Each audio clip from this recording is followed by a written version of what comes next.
not a speed solo. It's about someone who forgets their lines. So she was a really good sport and agreed to open our showcase this evening. So a big round of applause. She really does know her lines, and she didn't forget anything. That's just how her humorous solo begins. So we thought it would be a funny way to start our event this evening. And her piece is called Forensics Nightmare, and truly, this is these students' forensics nightmare, because performing for their friends and family is far worse to them than performing for judges. So they are good sports to do this every year. We thank you for your patience and forgive them their nerves. This is always a little more nerve-wracking than our actual competitions. You're going to see most of our state qualified events this evening, save for Brittany's house poetry. She's playing softball, and except for Montera's and Jenna's second event. They each have 2 speeches qualified, and they're only going to perform one tonight, just in the interest of time. So I'm not going to talk between the events as much this evening. I'll just let them go one after another. My thank yous are at the bottom of your flyer there. I always forget when I'm trying to do it off the top of my head, so I got smart after all of these years and actually just printed them there. And I will have to remember to thank all of those people in person, because we do appreciate their support very much. So without any more commentary, I'll let Montera go next, and I'll talk to you a little bit more at the end.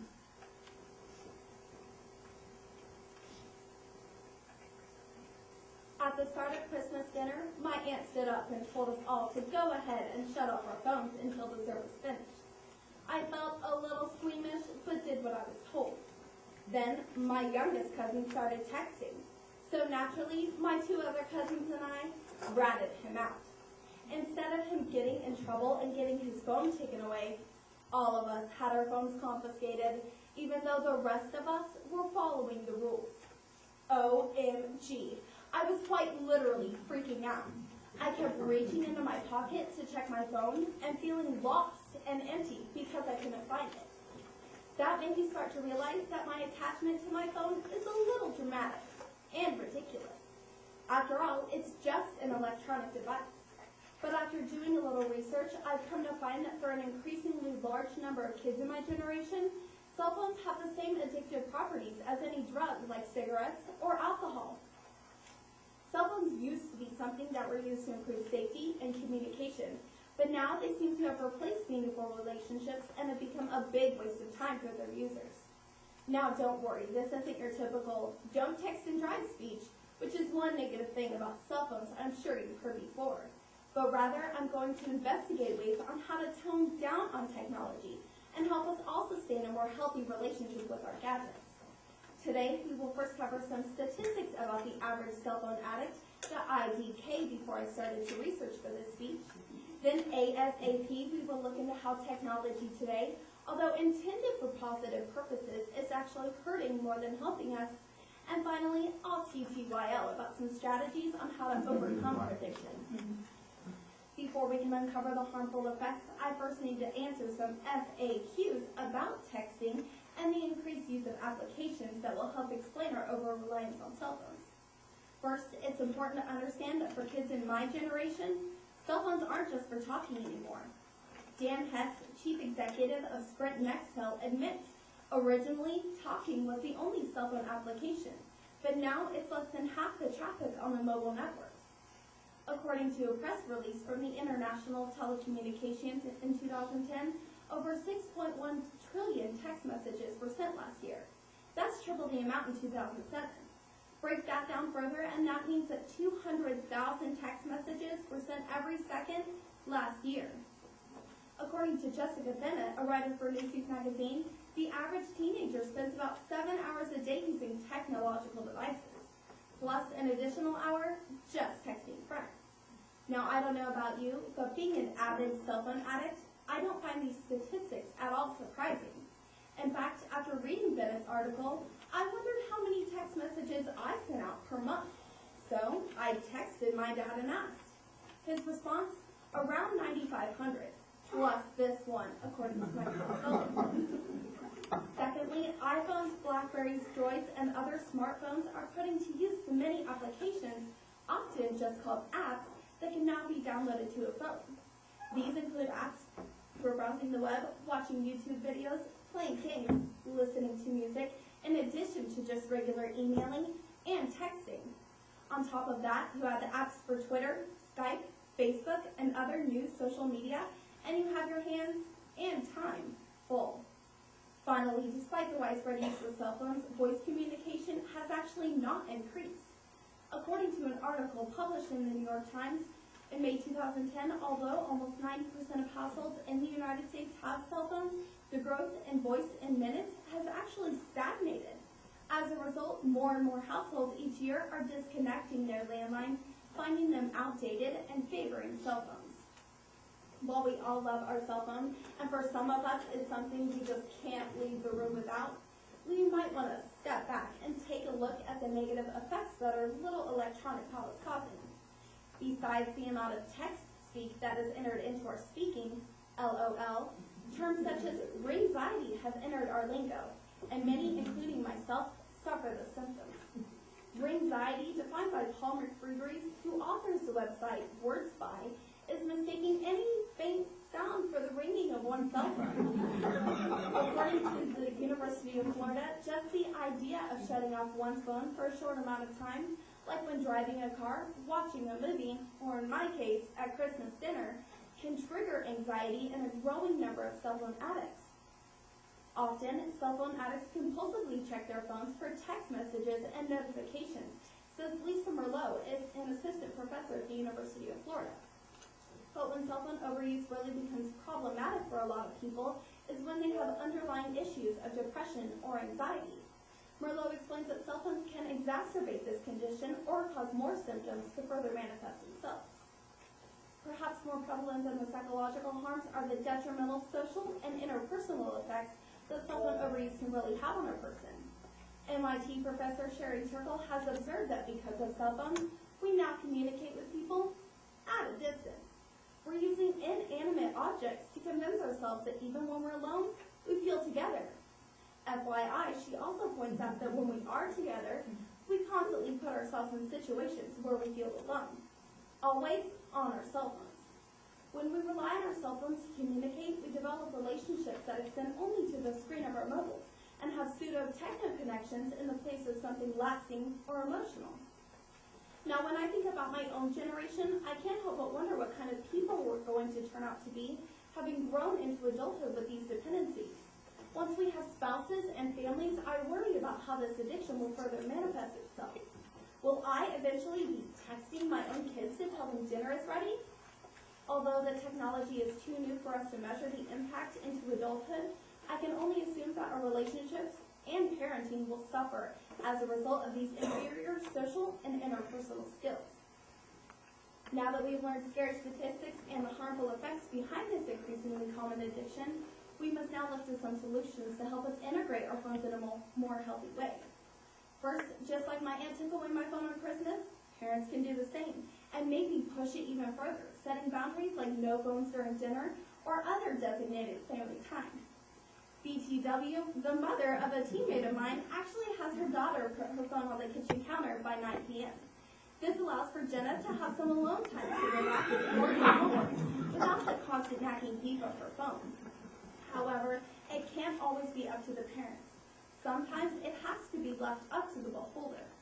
For the average addict, like myself, we must begin to designate cell-free zones where we don't allow ourselves to have our phones at all.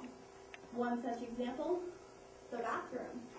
While it may surprise you, especially if you're a germaphobe, JK, that some people take their phones into the bathroom, many of us are willing to share this experience with friends via texting, Facebook, or Twitter, says Digital Trends reporter Nick Moki.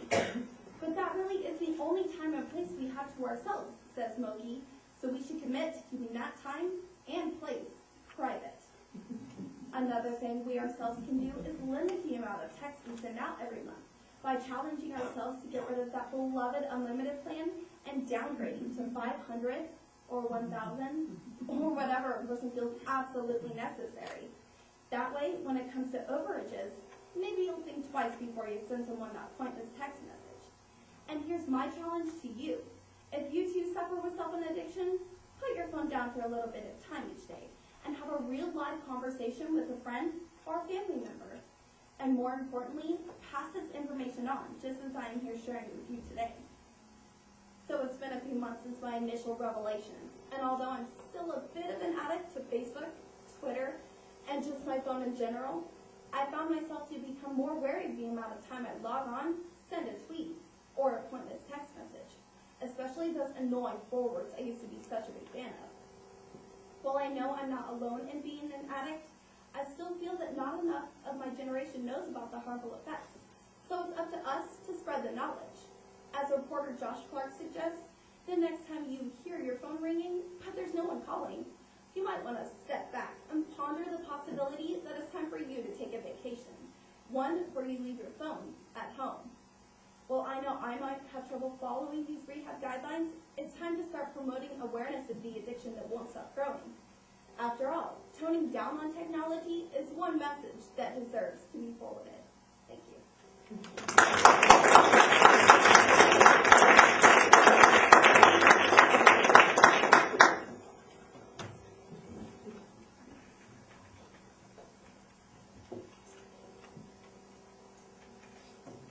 Hey diddle diddle, the cat and the fiddle. The cow jumped over the moon.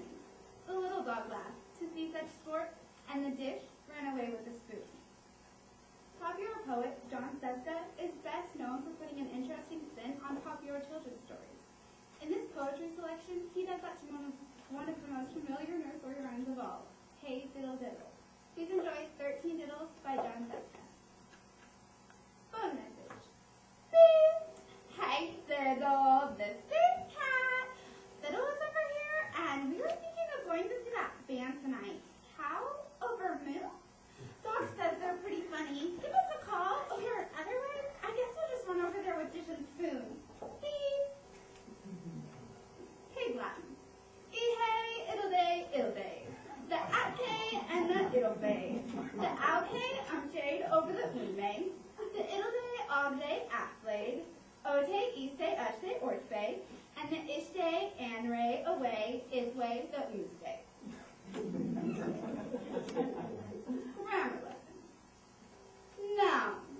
Cat, fiddle, cow, moon, dog, stork, dish, food. Verb. Jump, laugh, see, rat. Adjectives. Listen. Prepositions. Over, with. Interjections. Hey, diddle, diddle.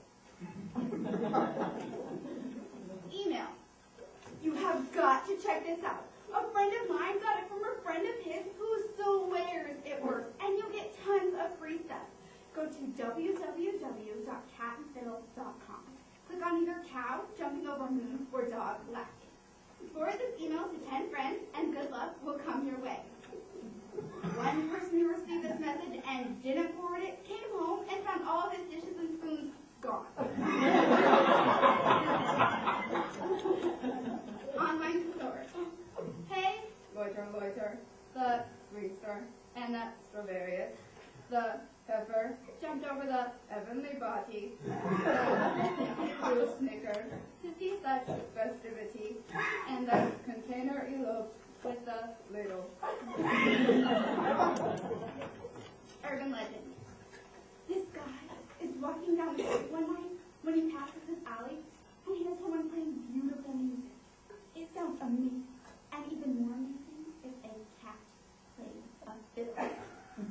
The guy makes friends with the cat, and they end up hatching a plan to get rich. He packs the place at $100 a person to see the fiddling cat. Then the curtain goes up. Nothing. The cat licks his paw and goes to sleep.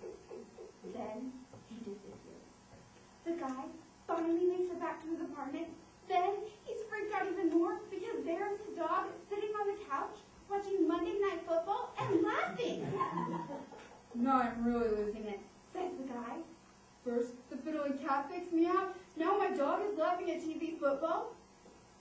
Then the dog turns around with the remote and says, I wasn't laughing at football. I was laughing because I just saw your last dish run away with your spoon.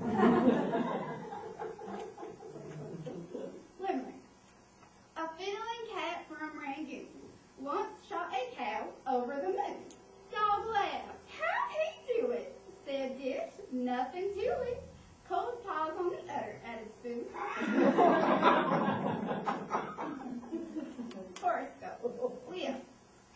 Stop fiddling around with that unsupportive relationship. The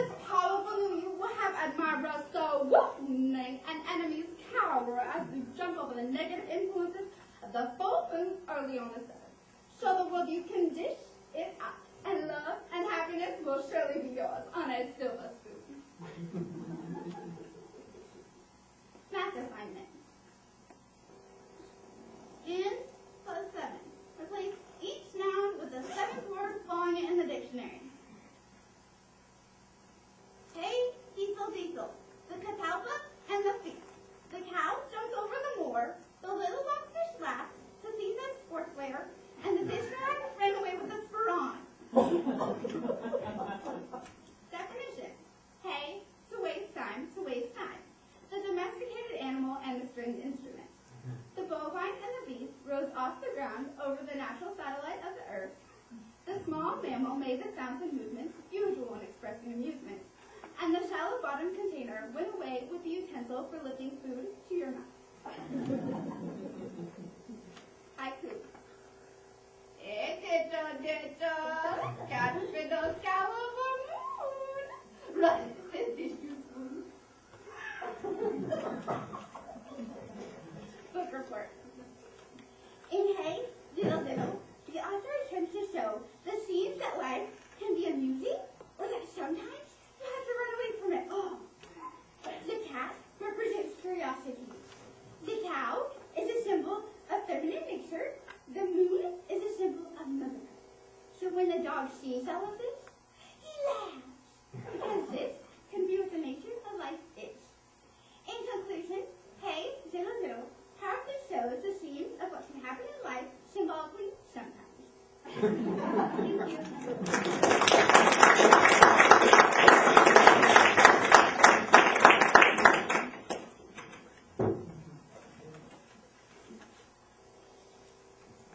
The average day for me this past fall consisted of waking up at 5:30 for morning cross-country practice and being at school by 8. After school, I had cross-country practice again until 6:30 and cheer practice from 7 to 9. After cheer, I headed straight to musical practice to rehearse my duet for the upcoming show.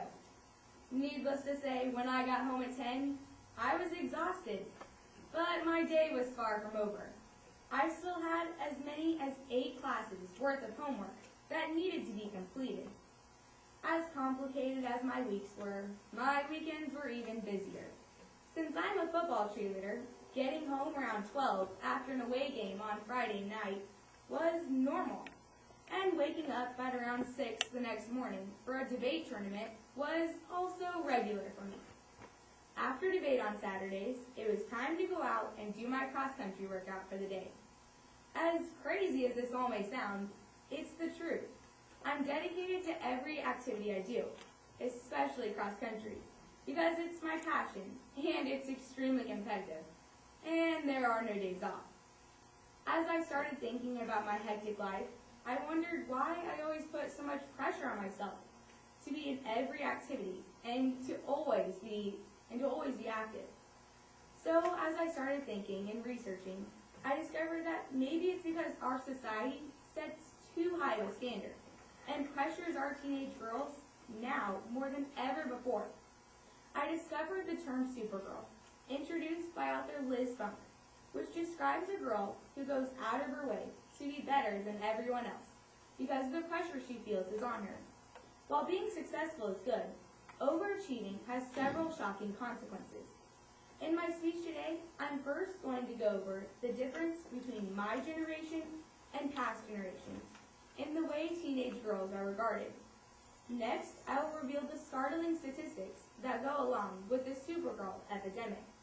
And finally, I will point out how we can do our part in repairing this major dilemma. So why does my generation struggle with the balance between succeeding and overachieving? While it's always been expected for girls to be good at the activities they participate in, to be well-liked, and to get good grades, teenagers are going way past this bar. The new level achievement has been radically redefined, as girls set ridiculously high standards for themselves. Whenever they accomplish something, they are just looking on to the next major accomplishment they can make. For one, sports play a major role in teenage girls' lives, unlike past generations. Stephen Henshaw Crenshaw, author of The Triple Bind, points out that in the 80s and 90s, girls saw sports as an extra fun thing to be a part of. Back then, sports only mattered for boys and weren't taken as seriously for girls. Now, however, if you don't excel in every sport and aren't athletic, you won't fit in and be cool. The pressure for teen girls to be popular is extremely high. I mean, what teenager girl do you know wants to sit at the lunch table alone or always feel left out? Adding on to the sports factor is the competitive drive that all of these girls have. They compete against each other to an extreme degree because of the pressure they feel is on them. Not only is it against each other, they also compete against themselves. Girls push themselves relentlessly because they feel as if they have to, and they feel as if what they're accomplishing isn't good enough. Another surprising factor is parents. While our parents are always looking out for our best interests, sometimes they set their standards too high. For instance, when my parents applied for college, they only had to apply to one school, and they knew they would get accepted. Now, however, seniors apply to several colleges in the hopes of getting into one of them. Trudy Hall, head of the Emma Willard School in Troy, New York, said as an educator, what's disappointing is that the way the college admissions process is currently set up. It requires perfection, a perfect list of extracurricular activities, and a perfect list of grades. Adding on to the parent factor is when parents brag up their kids. It is common to hear parents bragging about their child's latest achievements, but by doing this, teenagers feel as if they have to back up what their parents are saying. So now that we know the causes behind the Supergirl dilemma, we can go over the short and long-term effects. Some of the effects associated with the dilemma are namely anorexia, bulimia, suicide, and violence. Some Supergirls have mental and physical breakdowns. Some question everything they do, and many suffer from eating disorders. Whenever girls look in the mirror, all they can think about is losing weight and trying to reach their never-ending goal of a perfect body. They feel as if they have to be a size 2 to be pretty, or wear the newest Nike shoes to practice, or the most expensive clothes to school to reach their goal of popularity. But by doing this, they are only creating extreme problems for themselves that they will carry with them for the rest of their lives. There are at least 10 million American girls suffering from anorexia and bulimia, reported the National Eating Disorders Association. Liz Funk, author of Supergirl Speak Out, has done extensive research to find that the United States alone converts over 1/3 of the world's eating disorders. Yet, America barely makes up 5% of the world's population. While I myself have never had any of these problems, it is clear that teenage girls my age have. The United States Center of Disease Control released the shocking yet real truth. In 2007, rates of suicide were higher than ever recorded. There was a 76% increase among 10 to 14-year-olds, and a 32% increase among 15 to 19-year-olds. These statistics clearly show the danger to the craze of overachievement, and it is time that we step in and save future generations from these problems. So, how can parents, teachers, and you and I solve this problem? First off, I have realized that in my own life, in order to not feel so stressed out, I need to cut back in some of my extracurricular activities, so I don't feel guilty about missing that practice or that performance, or making this coach mad and the other coach happy. If other teenagers start to do this, they too will see a difference in their lives. Now, starting with parents. Parents can help by simply being supportive. I know in my own life, my parents are always there for me, whether it's cheering me on during a race or telling me how good I did after a basketball game. But for other teenagers, this is not the case. And that's where the second step, teachers, can come in. Teachers can simply help by noticing a difference in a child's behavior. By intervening early, the problem could easily be fixed. In my own life, my teachers are really good about checking in, such as when we write in our journals in English class. And finally, you and I. We can help by simply saying, good job, or letting them know that the level they are at is completely fine. I know whenever I receive a compliment, I really do appreciate this small gesture. By doing all of these things, we will start seeing an impact in these teenage girls' lives. These girls should not have to go through the pain this problem is causing. At the end of a race, or even at the end of a debate round, win or lose, as long as I know I tried my hardest, then I can only be happy with the results. Kelly Clarkson said, "For most of my childhood, I was walking on eggshells, trying to make everyone happy. I myself and other teenagers my age have all felt this way, but thanks to research by Liz Funk and others, I now know that the pressure I felt was pointless. So the next time you go out and you see a girl acting like a supergirl, kindly let them know that it is perfectly okay to just be regular." Thank you.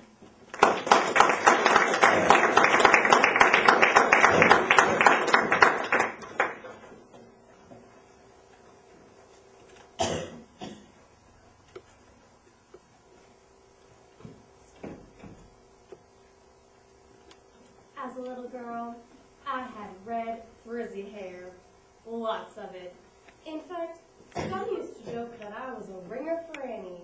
And well, Annie, you know, the musical about the little orphan girl? Back then, I did everything indoors. I was such a mama's girl. Then I turned 5. Suddenly, the man who was always on the road got a promotion at work, and he didn't have to travel out of town anymore. He asked me to go fishing with him for the first time. Dad worked for an insurance company, but he very easily could have been a teacher. Dad loved kids, and he had more patience than anyone I know. In hindsight, that's probably why he was such a good fisherman. And up to that point, I didn't even know my father went fishing. So, it's funny, my relationship with my father can be summed up just by a series of fishing stories. So, are you ready to get hooked? While some would think of a fish story as being an unbelievable or boastful tale, or one that grows bigger with each telling, the fish stories recalled by this young narrator are instead poignant memories from her childhood. Listen as she recounts these special days with her father in search of The Big One by Celeste LeBeau. The first time he took me fishing, Dad rented a small fishing boat. We were going to fish for catfish, but there was none to be caught. Dad says that the dogs probably chased them all away, but I caught 34 perch that day. Actually, I was the only one who caught any perch. Dad spent all his time merely unhooking them, releasing them, and baiting my hook for me. I think that he got a kick out of watching me hoist that small fish out of the water. I remember giggling that entire day. I was amazed at the ease at which I'd caught these fish. I would barely have my hook in the water, and bam, I had hooked another one. We spent the entire day finding new coves, eating Ritz crackers, drinking grape sodas, and talking softly, so as to not to scare off the schools of fish underneath our boat in the shallow waters. For my 16th birthday, Dad took me down to the coast for a little saltwater fishing. He was determined that we would bring home a trophy fish like a blue marlin or at least a swordfish. Well, he caught an old iron trellis and I caught pneumonia. The summer after I graduated, we entered a bass tournament. That's right, we had never caught anything larger than a snap turtle, but he said that we would probably win it for no other reason than just beginner's luck. Well, to assure that we wouldn't approach the weigh-in empty-handed, I secretly purchased a 2-pound bass from the local fresh fish water market and hid it in our cooler iced down with grape soda. I know. It was a very Lucy and Ethel sort of a thing to do. But as luck would have it, Dad caught a 4-pound, 3-ounce beauty about 4 hours into the contest. So, after 13 years of fishing together, that night we finally dined off the fruits of our labor. It was one of the best meals I had ever had.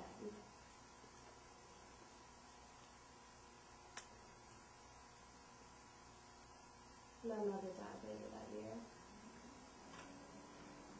It was a heart attack. It was hard on both of us. always hard to lose someone we love, but for a young girl, it's especially difficult.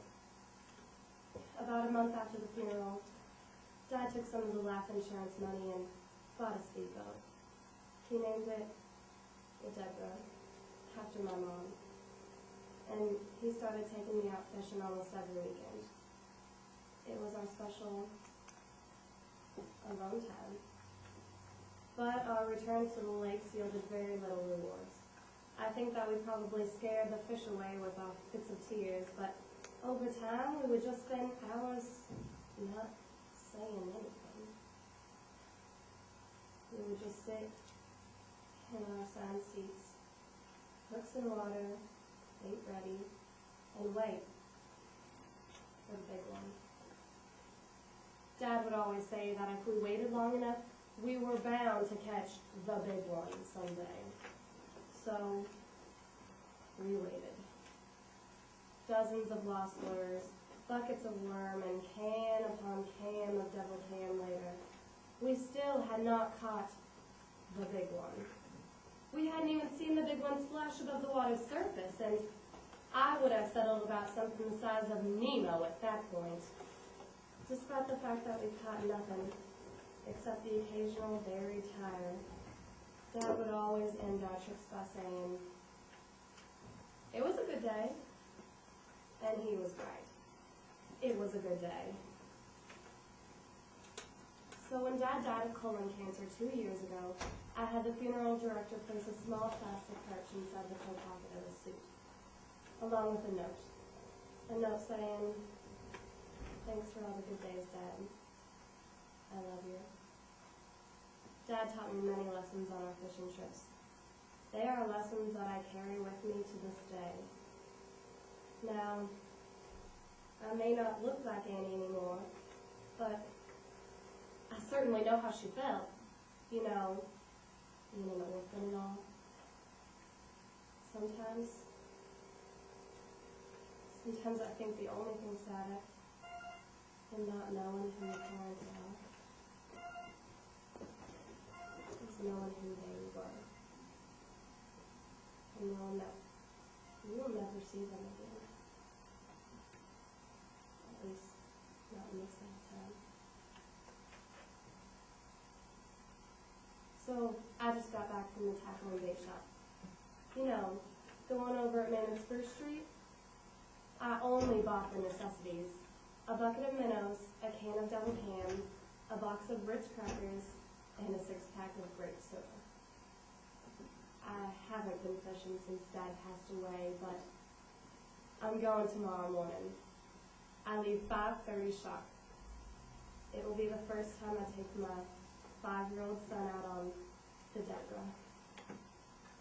I bet we'll catch the big one this time. Regardless, I assure you, it will be a good day.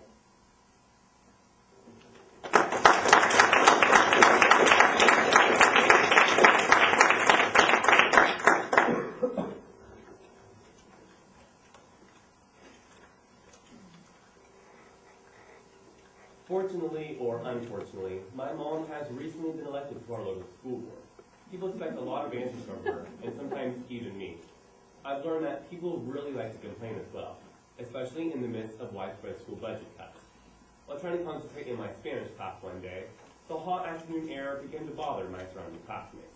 They began to say things like, "Your mom's on the school board, so why don't you get her to let us use the air conditioning again?" Whether they were serious or just teasing me, I found through a little bit of research that even if my mom or I have the power to control my school's cold air circulation, it might be a better choice not to change it.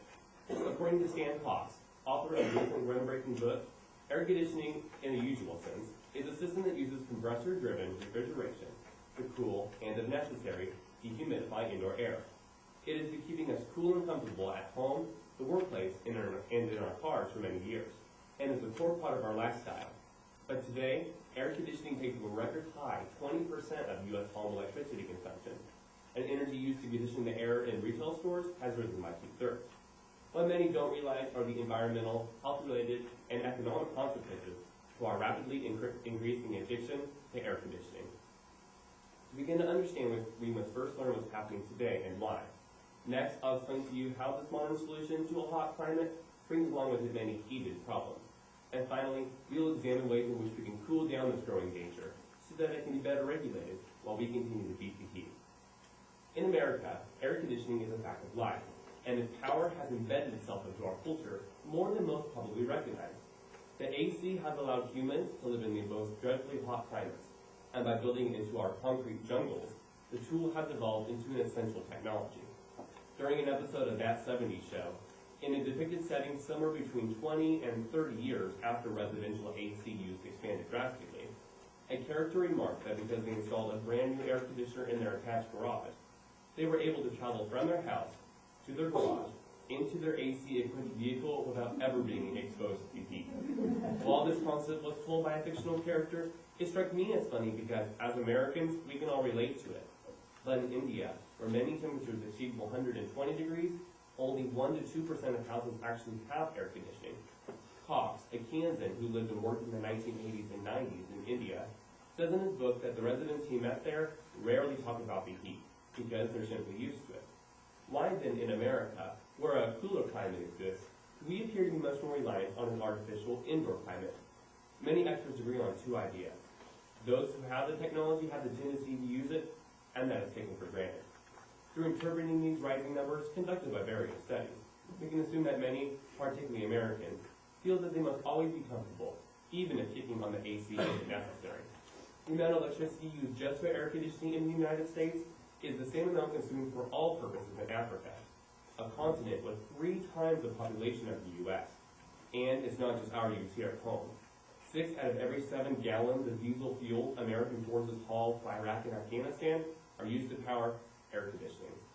Perhaps this is a sign that we believe that the AC is required for survival as anything else, and that it has to be present wherever we are. Furthermore, extensive research is now showing that the overuse of this commodity is harming its users. As CBS News journalist Eric Severide put it, the chief source of problems is solutions. Despite the fact that air conditioning was designed as a solution to beat the heat, the invention's true colors are beginning to be exposed. Air conditioning may actually be affecting the condition of our health. For example, allergy sufferers can seek indoor air conditioning relief. But according to Cox, those suffering from the outdoor air would find that by staying outside, the allergy symptoms would actually improve.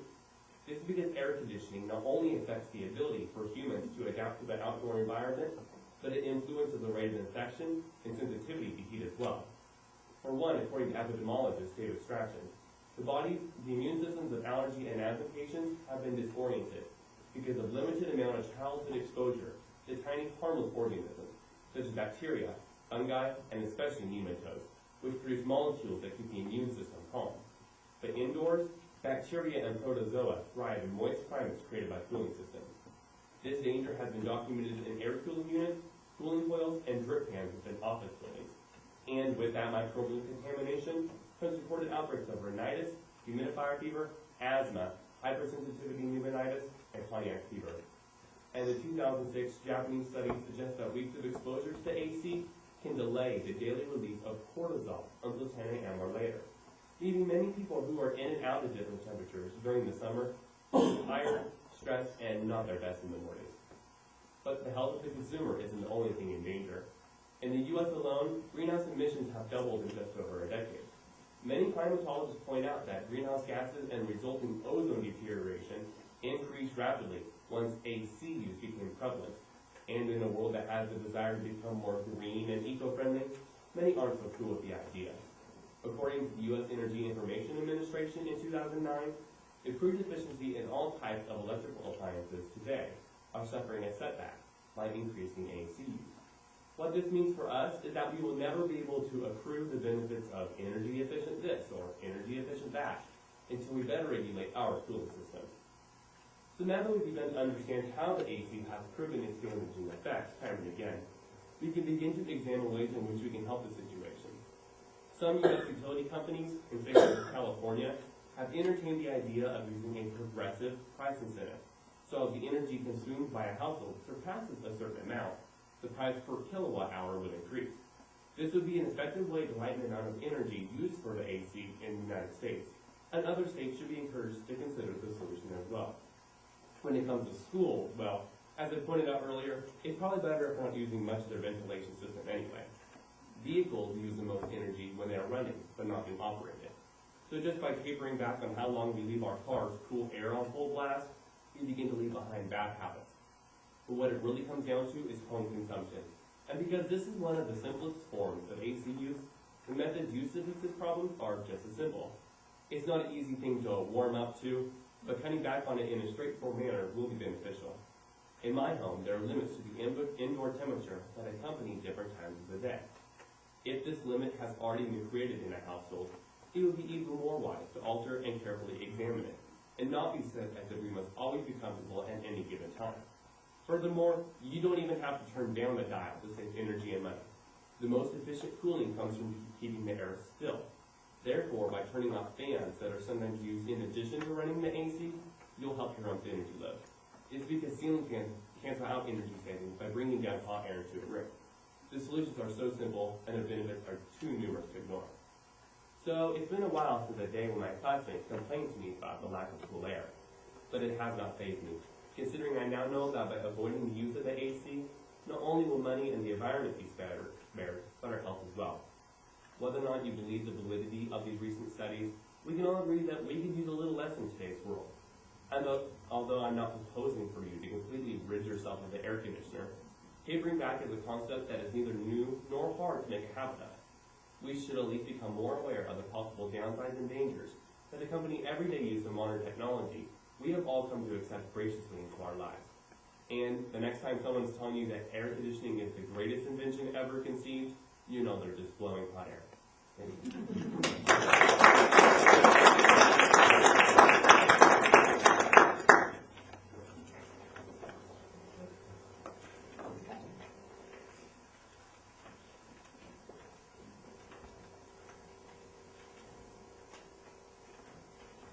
Once upon a time, in a forensics classroom, a young teenage girl was facing her doom.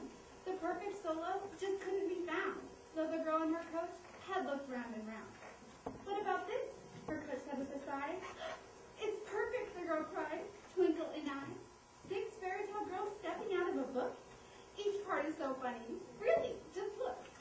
In this piece, you'll hear the story of each of these girls after their glory. About their plight, I hope one learns. Enjoy the Grimm Girls by Gregory T. Frick. Hansel and Gretel. So, Hansel and I decided to run away. But when we came to the house made of candy, we just couldn't believe our luck. We ate until our teeth hurt. So when we saw it, we left one witch at home who would rarely feed us anything, for another one who would let us have all the candy we wanted. As for the whole pushing the witch into the oven thing, it really was an accident. I mean, I feel terrible about it. But, like my father always says, play with fire and you're bound to get burned. Well, boy, was he right. That oven cooked that witch like a Thanksgiving turkey. So anyways, like my mother always says, what goes around comes around. And boy, was she right. After eating candy for weeks on end, I just couldn't stop eating. I eventually got so fat, I just sat around the house all day long. I have tried Jenny Craig, Weight Watchers, and Mercer Simmon's Swing to the Fairy Tales, and nothing seems to help. And poor Hansel, he's now a diabetic and has to take insulin shots every day. You know, they say revenge is sweet, but let me tell you from experience, revenge is overrated. Snow White and the 7 Dwarfs.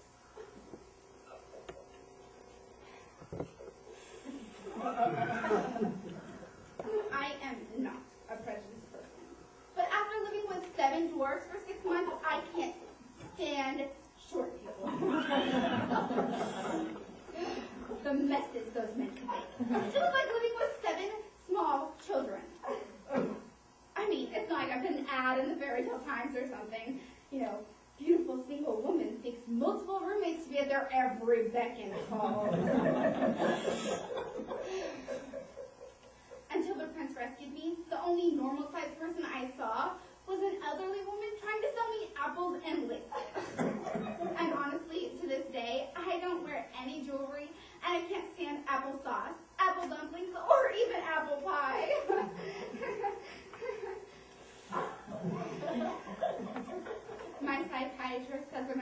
classic example of post-traumatic syndrome. You know, all those years of being verbally abused. Each morning, the doors would leave for work, and they would sing in unison, I hope, I hope. I thought they were calling me names.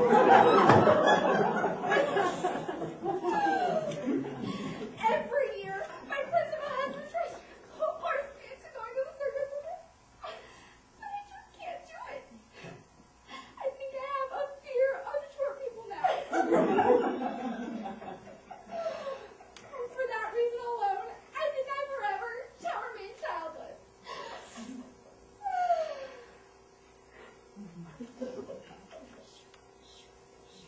Little Red Riding Hood.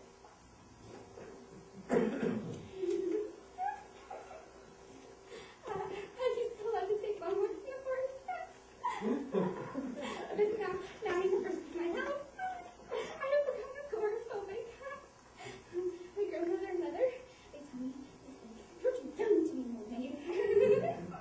So I tell them, they can forget that when I was younger, a wolf tried to eat me, and then I saw the wolf get shot, and then I saw its stomach get cut open, and my grandmother crawled outside and covered my head. And now I'm standing in my house. Too much violence in a little state. But still, a girl has to eat right. So, presently, grandmother and mother, they bring me these treats in an oversized basket. But every time I hear the doorbell ring, I make sure to keep it extra long for the people. I'm sure there are no big scary teeth or big scary eyes. And if there are, I at least simply don't answer the door.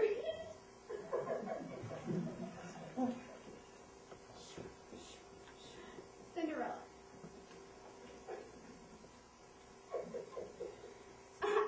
Okay, so I married a prince, but he was a little weird for me.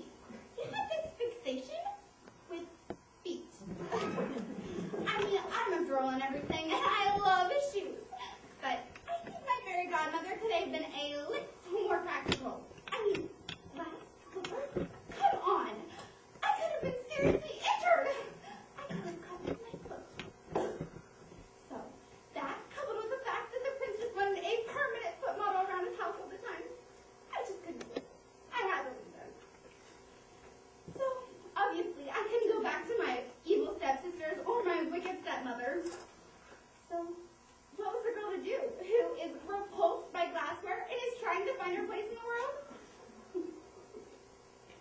She now sells Tupperware to all the fairies in West Virginia and makes a fortune.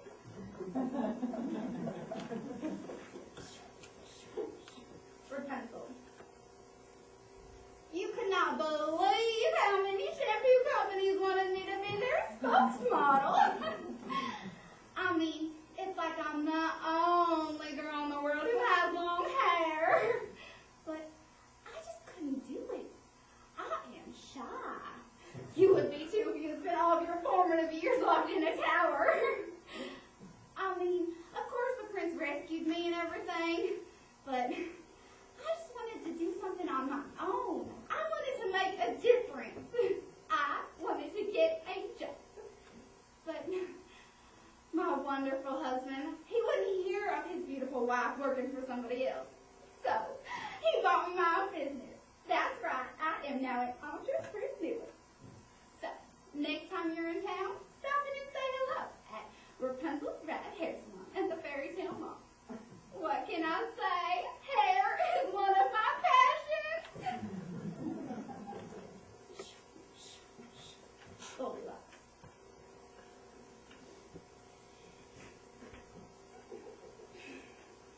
Yeah.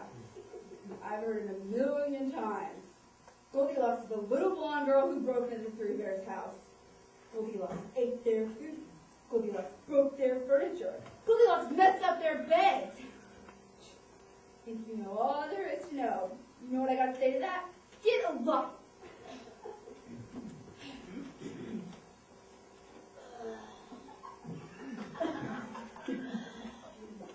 don't know how hard it is. Being a young girl left alone in the dark forest. Let me remind you, there are no golden arches in the dark forest. So yeah, I did it. I broke into Three Bears' house. And yeah, it got a lot of press. You know what? I'd still be taking stuff if I hadn't gotten caught. Yeah, that's right. I'm now serving 50 years in the fairy tale penitentiary. By the time I get out of here, I won't be Goldilocks anymore. I'll be a Raybot. So, if I have one word of advice for you, it's that crime doesn't pay. Treat others how you wanted to be treated, and by all accounts, you should live happily ever after. Thank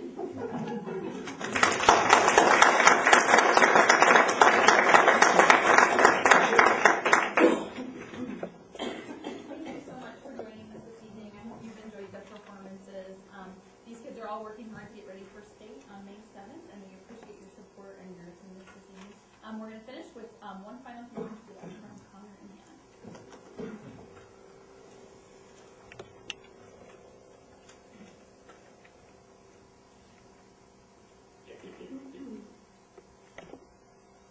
When my forensics coach told me that I was going to be doing a duet with Connor, I thought, oh, boy-girl duet. Well, you know what that means. Kissing! And then she handed us the script. Hansel and Gretel, they are brother and sister. This means we'd all be kissing. It's okay, though, because forensics judges are probably tired of seeing boy-girl duets about awkward first dates. Yeah, I mean, who needs more poorly performed romantic comedy when there are obviously so many famous brother-sister stories just waiting to be told? I'd love to play your sister in this duet, Connor. But if you were looking to see something less familial and more romantic, we hope you remember that everything is Open to Interpretation by Ken Bradbury. Oh, Hansel, what a lovely day. Yeah, except for the fact that our mother died. Our father remarried a very wicked woman who claimed we eat too much. And thus, sincere Daddy, out into the woods leave us to star. Other than that, it's a perfect day. But look, Hansel, I brought this handful of breadcrumbs with us, which I've been dropping along the way, thus assuring that we can find our way home. You're not very smart. You're eating all your bread. Oh, crumbs. Oh, look, there's a house made of candles. Let's eat that. Before dinner? We're the victims of neglect. We do as we wish. There's a witch! She's throwing you in a cage to fatten you, and she's nearly blind. Never fear, Gretel. Each day I shall take this chicken bone out of the cage when she comes to feel my finger. She says she shall throw me in the oven when I'm fat enough, but I have fooled her. Oh, Hansel, now she wants me to stick my head in the oven to see if it's hot enough. But I shall ask her to stick her head in. Good thinking, Gretel. There! She is dead. End of story.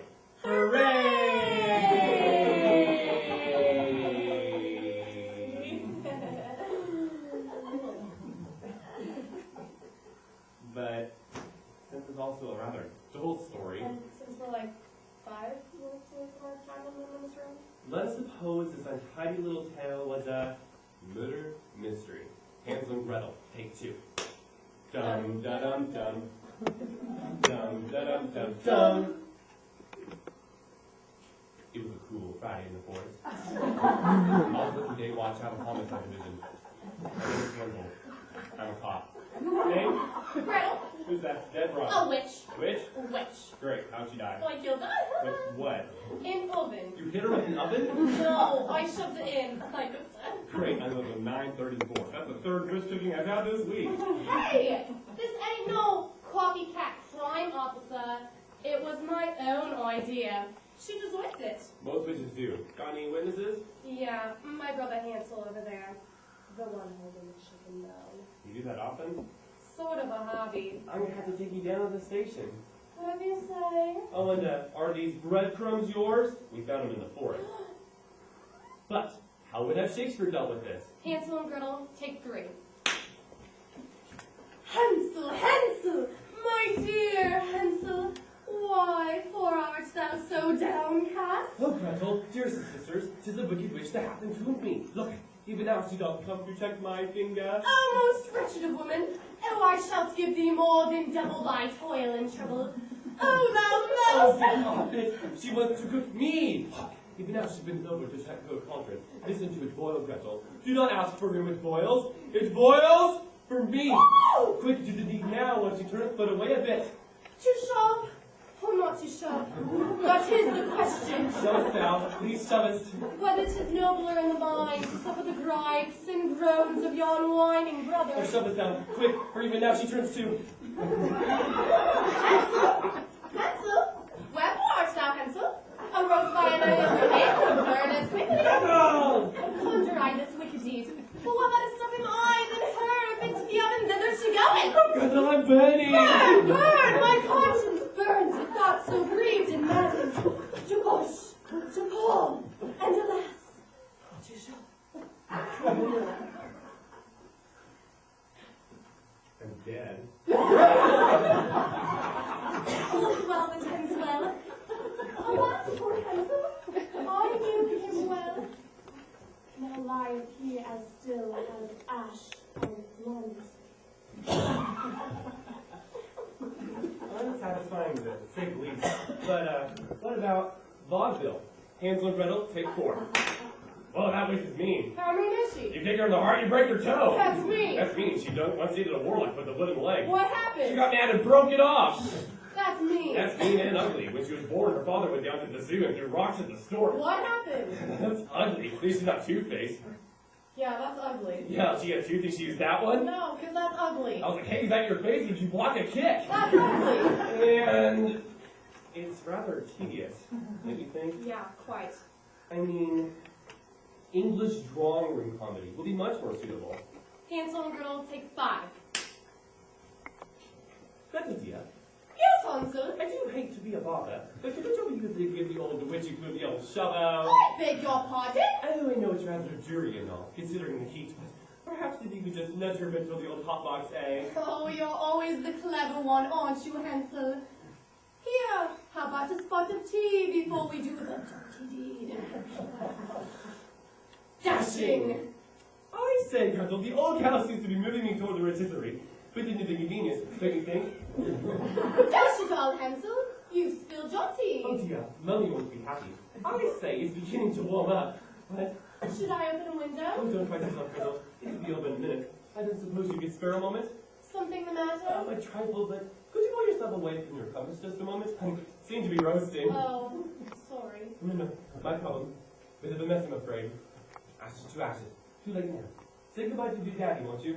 Of course. That seems to be it. That seems to be it, Gretel. Ah. Cheers!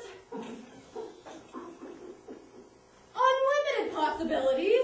All a trifle unsatisfying. Unless... Yes. The soap opera! Hansel and Gretel, take 6. Gret, Yes, Hans. you killed her. You You killed her. Look at me and told me I couldn't trust you. But she was about to kill you! Don't lie to me! As soon as I found out about Shannon's amnesia, and that also her long-lost brother, who had the faces in New York, while you were staying at Staff and Daffins. No, that was Bo and Derek. How far to Shannon? No, not according to Luke and Jessica. Who told you that? Abby and Bo. Do you mind if we stop? I really hate this. Yeah, me too. Musical comedy? Hansel and Gretel take 7. 5, 6, 7, 8. Oh, what a beautiful morning! The birds of paradise stole my bread. But it's a beautiful day in the neighborhood. Look! A big rock candy mountain. Well, hello, witchy. Well, hello, witchy. It's so nice to shove you in where you belong. Ding dong, the witch is dead. So, Thanks. And, so the story ends. one dead witch, 2 hyperactive children overdose on sucrose, an oven that can't be used again for cookies, and a father that has a lot of explaining to do. Unsatisfying. Unbelievable. And yet, Open open to to interpretation.